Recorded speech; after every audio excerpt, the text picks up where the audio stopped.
한성식 씨 네가 얘한테 2분의 1을 청구해라 라고 하거든요. 근데 여기 밑에 있는 이제 이해관계인들 입장에서는 반대로 유정임 씨의 2분의 1만큼 농협이 다 가져가 버리니까 반대로 유정임 씨가 2분의 1만큼 줘야 될 채무 금액을 내가 대신 갚아준 거와 다른 효과가 나겠죠. 조금만 설명 다시 하면은, 자, 1억을 아까 전에, 그러니까 1억 기준했을 때 7천만 원이라고 가정할게요. 7천. 7천이면은, 자, 7천 얘가 다 가져가면은 밑에 얘가 3천 남아요. 김경호 씨가 3천 남아요. 맞죠? 3천이 남는데, 만약에 1억에서 7천이 아니고 여기서 2분의 1이면 3,500이에요. 맞죠? 3,500이면은 남는 잉여금이 6,500이 남아요. 맞죠? 6,500만 원. 그러니까는 결국 3,500만 원치를 얘가 더 가져가는 더 가져간 행위가 유정임 씨가 갚아야 될 3,500만 원은 내가 대신 갚아준 거예요. 내라는 얘기는 여기서 김경호 씨겠죠. 채권을 사왔으니까. 그럼 김경호 씨 입장에서는 경매 절차에 있어서는 농협이 먼저 가져갈 수 있다는 거, 거기서는 내가 한 발 물러설 수밖에 없지만, 김경호 씨 입장에서, 즉, 이 김경호 씨 거를 우리가 채권을 사왔다 했잖아요? 얼마 주고? 4,500만 원 주고. 사왔었으니까, 어떻게 해요? 나는 배당에 있어서 더 받아간 얘를 상대로 3,500을 더 달라고 해야 될 거 아니에요? 맞겠죠? 이해됩니까? 자, 그러고 보니까는 이 채권을 사고 나니까 9,900, 그러니까 1억에 입찰을 해버리면은 총계 이 9천만 원이라는 채권이 다 변제가 안 되겠다 이거죠.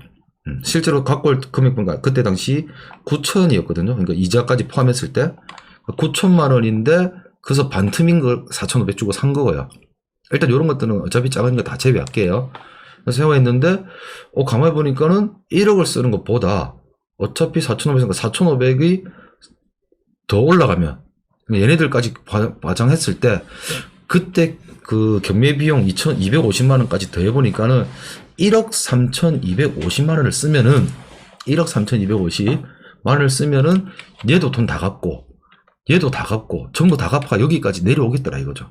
왜냐면은 이건 채권 최고액이니까 실제로 원 금액이 작을 거 아니에요.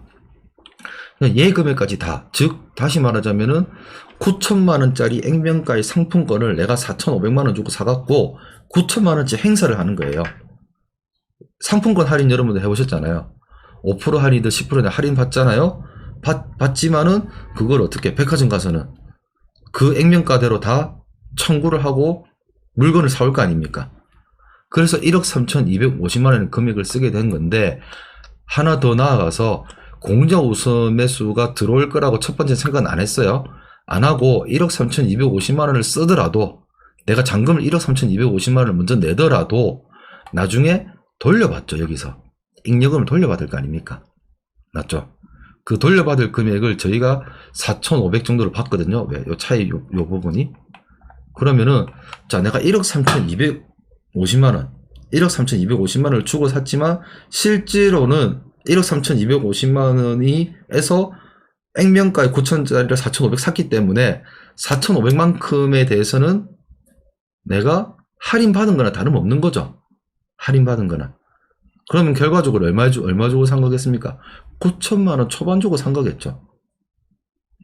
9천만 원, 8천만 원 후반인가요? 약 한 아무튼 9천만 원 정도 주고 산 거겠죠.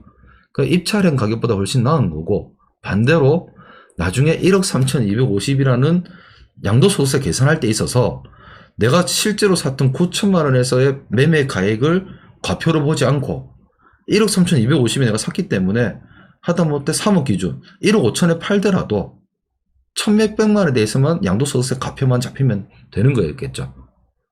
실제로 양도소득세에서도 훨씬 더 유리한 고지가 올라오겠죠. 그래서 공정우선 매수가 안 들어오길 사실은 바랬는데 들어왔더라고요. 들어오니까는 이제 플랜 B까지는 가기는 힘들고 이제 플랜 A로 어떻게 유정임 씨를 상대로 뭘 합니까? 구상금 청구를 하죠. 구상금 청구. 그게 아까 조금 전에 얘기했던 이 채무자, 물상보증인, 그리고 채권자를 얘기한 거예요. 구상금 청구를 해요. 채권 양도 양소 계약서를 맺고 사건 번호를 적고 어떻게 권리를 가지겠다. 그리고 사는 거예요. 그리고 사고 난 다음에 어떡합니까? 매각기일 변경하고 어떻게 해요? 채권자 변경 신청을 해요. 채권자 변경. 요렇게. 그리고 나중에는 어떻게 해요? 차순위 매수 신고는 이제 그러니까 누구냐면은 저희였거든요. 저희가 낙찰을 받았는데 공제 우선 매수하니까 저희는 차순위가 돼버리겠죠, 바로. 그래서 차순위 신고를 해놓고 나중에 돈을 받아요. 받고 난 다음 어떻게 해요? 자연스럽게 구상금 청구 소송을 해요. 그런데 상대방이 이의 신청하고 결국은 뭘 합니까? 나중에 어떻게 해요? 조정을 했어요. 조정. 이 사람이 소치와 동의서를 내고 그 금액이 어떻게 해요? 아까 5천 얼마를 농협이 먼저 다 가져갔는데 누구? 이제 본인 유정임한테 재청구 이유가 없다. 맞죠? 강제기미에서 2분의 1 공제로서 우선 매수했는데 뭐 채권자를 넘겨받았다. 그리고 현시적으로 무려 3천만 원 이상을 입찰 기입해서 이제 채무를 다 받기 위해 수법을 쓴. 이건 그냥 상대방 주장이에요. 절대 휘말릴 이유도 없고요. 그냥 하는 주장이기 때문에 반대로 공제 우선 매입을 했다는 자체를 그럼 나쁘게 보면 어떡할 거냐 이거지. 그러니까 공제 우선 한 거 좋아. 내 시세보다 높게 쓰든 말든 어차피 나의 책임이에요. 맞죠? 그게 수법이라 보기는 어렵죠. 기타 등등 결과적으로 신청 금액인 A 측에서 경매 배당금 제외해서 책임지려 함. 이게 제일 중요한 거예요. 본인도 알고 있었던 거죠. 물어보니까. 자문을 구해보고 법률 뭐 변호사한테 찾아가 봤겠죠. 그러니까는 결과적으로 굳이 남은 채무에 대해서 상환을 요구하려면 윤미 씨에게 하는 게 맞다고 생각되는데 실질적으로 자기는 뭡니까? 처음 경매 신청 요구에서 원고 측의 배당금을 제외한 금액을 책임지려 한다. 그러니까 즉 농협에서 가져간 금액만큼은 내가 돌려줄게. 그 얘기겠죠. 그래서 어떻게 합니까? 공탁의 방법을 해결하겠다. 그리고 가능한 빠른 시간에 하겠다. 자, 그래서 어떻게 됩니까? 8,500 기준에도 아까 4,500 사왔댔죠. 얼마만큼 이득이에요? 4천만 원이죠. 4천만 원 맞죠? 자, 저 사람이 낙찰을 받고 우리가 낙찰했지만 공제 우선 매수하고 잔금을 그쪽에서 냈어요. 잔금을 내고 난 다음에 어떻게 돼요? 은행하고 다 배당이 이루어졌고 배당이 이루어진 걸 토대로 해서 구상금 청구 소송을 하니까는 어떻게 됩니까? 돈을 주겠다 이거죠. 그러니까는 9천만 원짜리 상품권을 4,500만 원 주고 사서 9천만 원 행사를 하니까는 세금을 내요, 안 내요? 세금을 안 낸다. 세금을 낼 이유가 없다겠죠.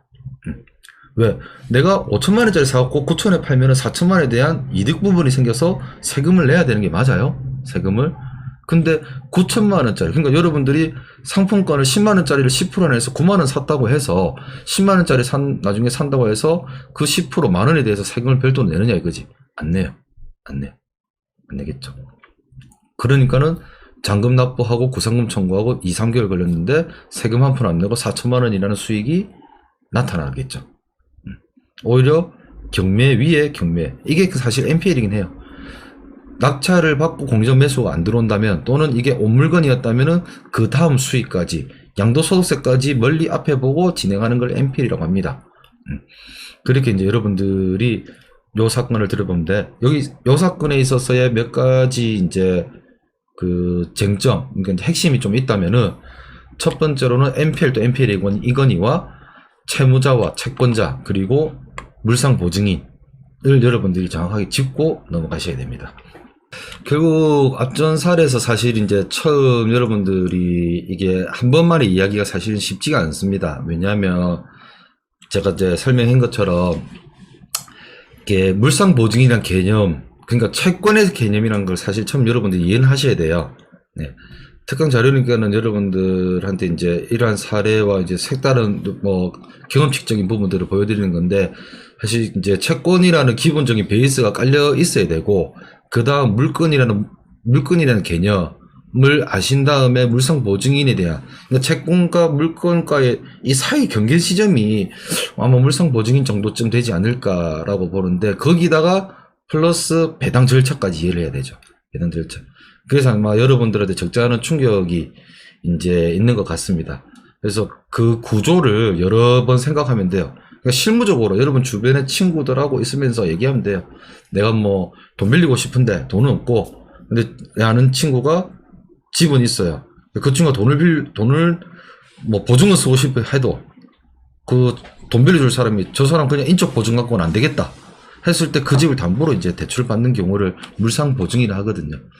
이제 그랬을 때 결과적으로 채무자는 누구며 나중에 돈 갚아야 될 사람은 누군지, 그리고 그 친구가 돈을 갚는다 하더라도 돈을 다 못 갚아서도 결국 그 물건을 초과해서 그 친구한테 채권자가 쫓아가지 못할 거거든요. 그렇게 개념을 이해하면서 그 앞선 사건을 본다면은 여러분들한테 크게 어렵지 않을 겁니다. 자, 이어서 할게요. 자, 그리고 이제 요 사건인데 지금 시기적으로 보면은 만 2년 하고 지금 보자 한 8개월 정도 되었네요. 정말 지지분하게 오래 끌었네요. 이게 그 유치권 있는 사건이거든요. 유치권 있는 사건이고, 제가 요 세대를 지금 총 받은 걸로 치면은 4채, 5채 정도쯤 되겠네요. 5채 정도. 입찰을 하려고 많이 노력을 했고, 그 사전조사도 많이 다녔는데, 실질적으로 이제 자금 투입하려고 하면은 많이 꺼려지죠. 그러니까 이제 그게 이제 지금 여기에서도 보인 것처럼 한 명 돼 있죠. 단독.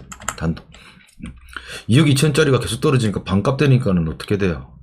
저도 당연히 연구를 해요. 이제 연구를 딱 한 번, 두 번 떨어질 때, 2번 정도 떨어지는 순간부터는 현장을 갑니다. 이거는 이제 아까 이제 수업을 시작하면서 여러분들한테 설명한 것처럼 특수물건이라는 것이 이제 전 특수물건이라는 개념을 가지고 보는 게 아니고 싸니까 보는 거예요. 싸니까. 우리가 경매하는 이유가 뭡니까? 싸니까 사는 거잖아요. 싸니까. 그리고 권리상의 문제 없으니까. 그런데 그 싸고 권리가 어렵다는 거를 많이 접해보지 않으니까는 우리가 자꾸 벽을 쌓는 거예요. 벽을. 그러면서 특수물건이라고 부르면서 더 멀어지는 거고. 해결할 자신만 있으면 되잖아요. 수익 구조를 만들어내고 연구를 하고. 왜냐면은 대다수 부동산을 투자하시는 분들에 있어서 공통적인 한 가지가 지역적으로는 많이 알고 계시면서 나중에 어떤 식으로 수익 구조를 내야 될지 곰곰이 고민을 많이 안 하는 게 그게 조금 단점일 수도 있어요.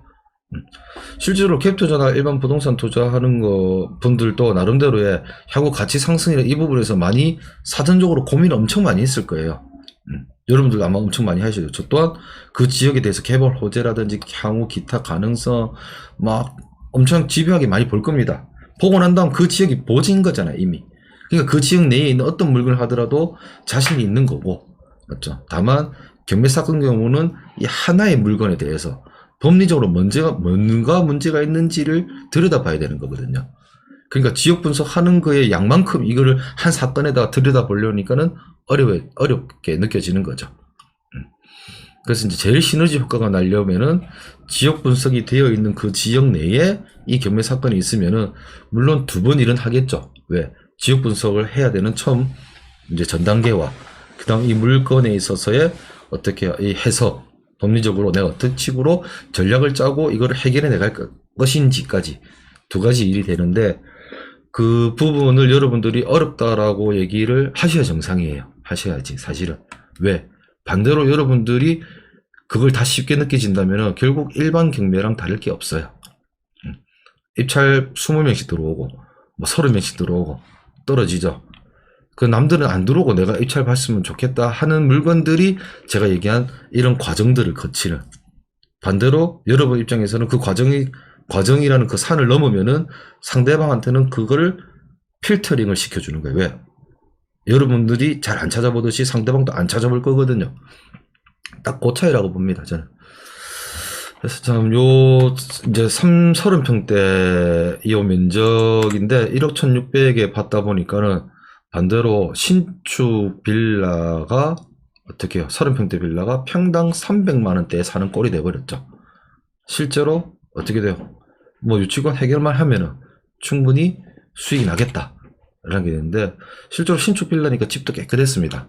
깨끗했고 크게 어려운 것도 없었고, 뭐 청주에 있어서 지금은 뭐 여기에 뭐 개발 호재라든지 뭐 특별한 크게 있는 건 아니라 뭐 워낙 저평가되고 뭐 요 앞에 넥스트 폴리스 산업단지가 있으면서 뭐 도시개발 사업 하면서 배우적으로 전부 다 지역적으로 가격이 괜찮았던 그런 지역인데, 사고 나니까 나중에 이제 가격이 얼마씩 됐냐면은 파니까 2억 4천쯤 돼요. 이거는 감정 가격이 요때 당시가 분양 가격이 2억 2,600이었거든요. 분양 가격이. 그러니까 분양가장 다시 회복한 건데, 이제 유치권이라는 그러한 문제가 점이 생기니까는 반 가격이 떨어진 거예요. 그것도 단독으로 이제 입찰을 받게 된 거였고요. 그럼 그것만 해결하면은 이미 수익이 정해진 거고, 나중에 어떻게 해요? 가치 상승이 더 올라가면 쫓아 올라가는 거죠. 계속 지속적으로. 자, 이 사건 그 내용에 있어서 들여다보면은요, 크게 쟁점이 간단했어요. 간단했는데 시간이 걸렸던 게, 정확하게 이제 좀 짚자면은 상대방 이제 유치권자들, 우리가 이걸 입찰을 처음에 이제 하기 위해서 현장을 가거나 또는 그 경매 정보지에 나와 있는 이 내역들을 들여다봤을 때는 현장에서는 유치권 뭐 점유 중 이렇게 적혀 있는데 이렇게 세 군데 업체가 있더라고요. 그래서 저희도 이제 소송을 하게 되면 피고, 그러니까 상대방이라고 하죠. 유치권자들을 3명이라고 저희도 판단을 했어요. 왜냐면 보통 이게 3명 이렇게 적혀져 있으니까는. 근데 나중에 이제 뚜껑을 열어보니까는 총 14명이더라고요. 그러니까 14명을 상대로 다 응대를 해야 돼요. 그러니까 상대방에 이제 변호사가 나오면은 그 한 사람씩 전부 다 실제로 유치권 인지 아닌지 내용들을 들여다봐야 될 거 아닙니까? 그랬는데 그거는 좀 이제 뒤에 설명을 하고, 자, 유치권자 해갖고 공사 대금 체불, 자, 신축을 이제 하고 16년도고 요때 당시 분양을 막 이루어졌던 거였어요. 그러니까 통상적으로 이제 현장에 가서 보통 유치권 그리고 토지, 법정지상권, 최소한대로 상가, 요런 기타 요런 부분들은 현장을 빼고 절대적으로 논할 수가 없습니다. 절대 책상 앉아서 탁상 조사해서도 안 되고 탁상 감정을 해서도 안 돼요. 먼저 우리가 마트에서 물건을 사러 가기 전에 그 메모에서 가듯이 먼저 가기 전에 앉아서 자료를 충분히 검토한 다음에 현장에서 뭘 체크해야 될지 꼼꼼하게 체크해갖고 가야 돼요. 그렇게 해도 나중에 돌아온 다음에 놓친 것들이 생겨날 수 있거든요. 그런 경우도 저도 아직도 빈번합니다. 그런데도 불구하고 이거 물건 보고 그냥 한번 가봐야지 갖고는 갔다가 돌아와서 나중에 무조건 또 합니다. 무조건 가게 돼 있어요. 일단은 조금 전에 보여드린 이 사진처럼 외관상으로는 크게 문제가 안 되어 보여요. 그래서 16년도에 있어서 사용승인 받은 아파트 그 빌라인데 경매는 18년도부터 그러니까 나왔으니까 접수가 18년도 초 또는 17년도 말부터 됐다는 얘기겠죠. 그러면은 그 시각적으로 보고 제가 현장에 어떻게 찾아갔냐면은 처음 이 빌라를 어떻게 다 사용 승인을 득하고 분명히 사용 승인 득하기 전부터 뭘 했겠어요. 여러분이 반대로 이런 걸 토지를 사고 건물을 짓는 사람이라고 가정해도, 또는 반대로 지금 다 건물들을 올리더라도, 그러니까 아파트 지금 재개발, 재건축을 하더라도 뭘 합니까? 조합원을 모집하고 토지만 매입되면은 시공사 선정만 해놓고 어떻게 합니까? 분양을 해요. 분양. 빌라도 마찬가지거든요. 토지 지주 작업이 끝나고 그 다음 시공사를 선정을 하고 나면은 분양을 합니다. 사용 승인 받기 전까지 계속 합니다. 그리고 사용 승인 받고 난 이후, 그러니까 분양을 하면서도 절차적으로 건물은 계속 지어 올라가는 거죠. 지어 올라가지고 다 지어지고 나서 사용 승인을 받게 되면은 그때서는 또 나머지 자녀 세대 부담을 또 해요. 실제로 그렇게 됩니다. 나중에 언젠가는 한번 이제 부동산 시장이 분양 시장이든 한번 꺾이게 되면 그때 자녀 세대 또는 회사 보유분 요렇게 해서 분양하는 것들을 간혹 여러분들이 보시게 될 거예요. 자, 그렇다 보니까는 이 빌라도 결국은 어떻게 조금 전에 얘기했던 그 사실적 관계를 거쳐왔다고 봐야겠죠. 토지 위에서 건물이 점차 올라가고, 그리고 앞전에 분양을 한 만큼 분양을 했는데 아직 다 분양을 못 했고, 그럼 자녀 세대가 남은 거고, 그래서 여기 보면은 소유자가 타임퍼스트 법인으로 아직 되어 있고 채권자는 아직 은행이고, 아마 기성고 대출이라든지 추후 담보 대출로 볼 수도 있는 거죠. 그래 한데 분양이 안 되니까는 사용 승인을 16년도 6월 달에 받고 추후 분양하다 안 되니까 어떻게 됩니까?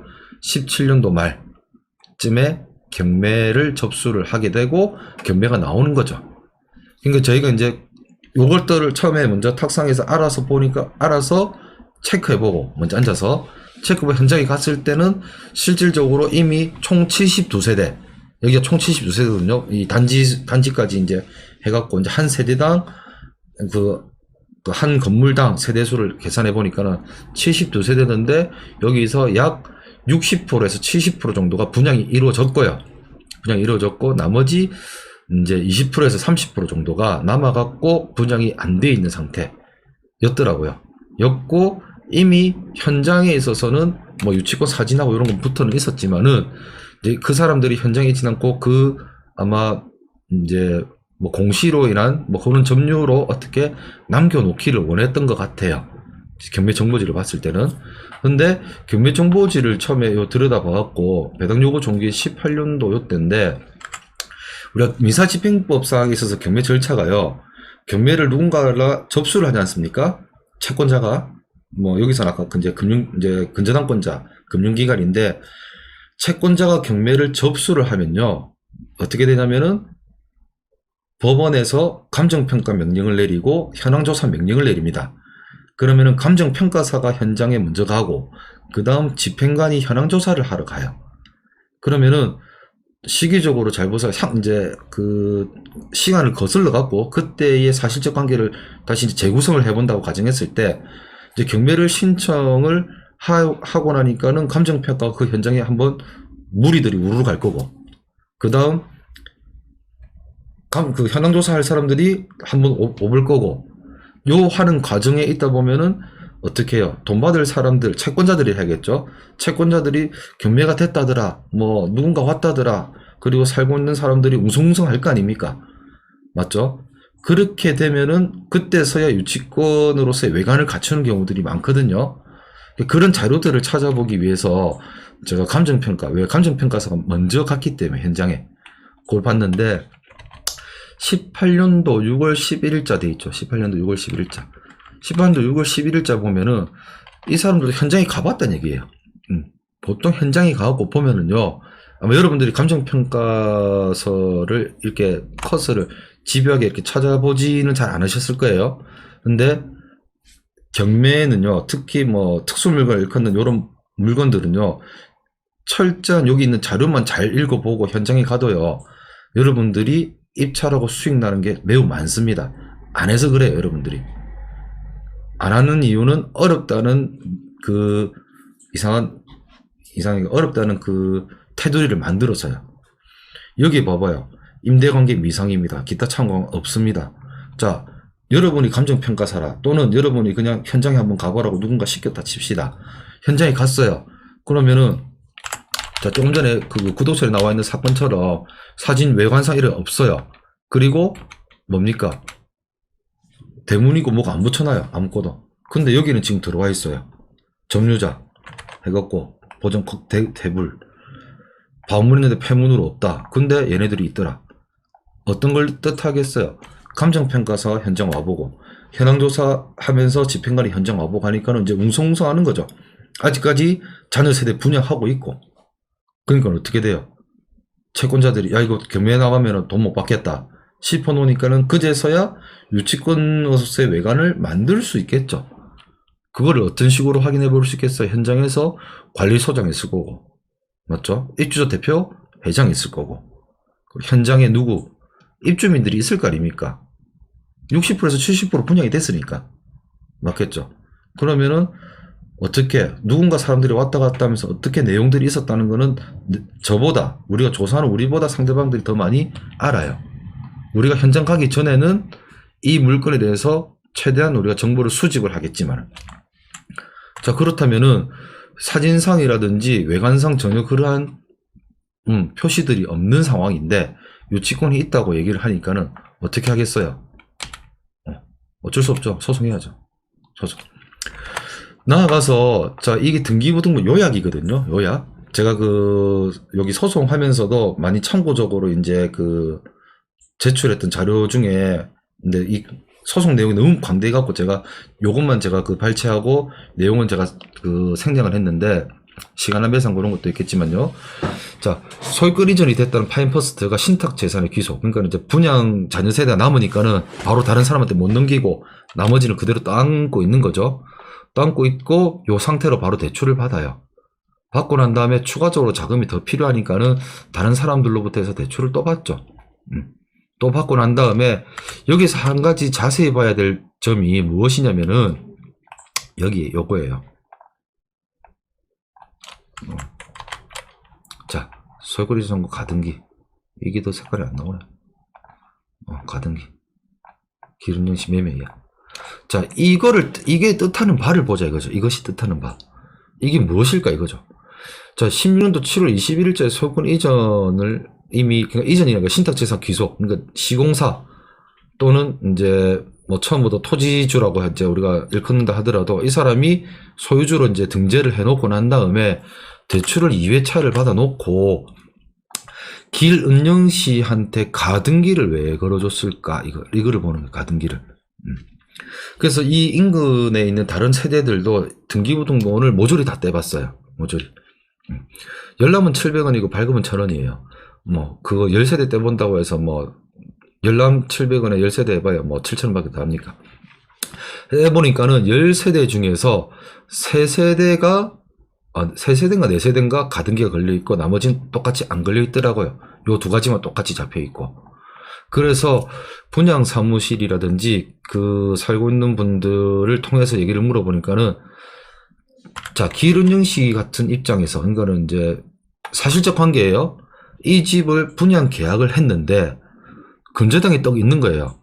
그러면은 잔금을 낼 때 이거를 말소를 시켜주면 되는데, 자, 신협하고 남충년 씨라는 이 근저당, 특히 이제 신협하고는 먼저 잔금을 들고 동시이행을 하기를 원해요. 동시이행을. 근데 파인퍼스트 입장에서는 일단은 돈을 먼저 받기를 원했고, 그러니까 어떻게 됩니까? 일단은 저거를 얘네들을 정산을 먼저 해주기를 원하죠. 그 신협하고 남충년 씨 입장에서는 정산을. 그래서 10% 계약금, 우리 부동산 매매하듯이 계약금을 걸고 요거 정산되면은 나머지 정산된과 동시에 또는 대출을 받아서 여기에다가 잔금을 치고 소유권 이전 받겠다라고 했던 거였어요. 그렇게. 그러니까 이제 나중에 보니까 터트린 거죠. 왜냐하면 계약금대로 받고 잔금은 잔금대로 받았어요. 받고 해결해 주기로 했는데 안 낸 거예요. 뭐 거래됐더라고 나중에 보니까는. 그러니까 즉 다시 말해서 가등기라고 잡아놓은 이 사람은 길은영 씨는 이 집을 매매 계약을 했다는 얘기죠. 매매 계약서. 분양이죠. 분양 계약. 자, 그러면은 분양 계약을, 자, 여러분이 분양받을 아파트에 현장도 안 가보고 분양 계약을 하겠어요? 가겠죠. 물론 모델하우스 뭐 이제 신축 전에는 모델하우스를 갈 수밖에 없겠죠. 뭐 이미 이제 뭡니까 사용승인자, 그러니까는 이제 갑자기 말이 안 튀어나오나요? 다 완공 전에는 이제 모델하우스 밖에는 못 가겠지만 이미 소유권 이전, 그러니까 그 사용승이 이루어진 이후에는 물건이 눈에 보일 수 있는 거잖아요. 그러면 직접 현장에 갈 수가 있죠. 현장에 가서 이 사람이 봤을 거 아닙니까? 여러분 입장이라도.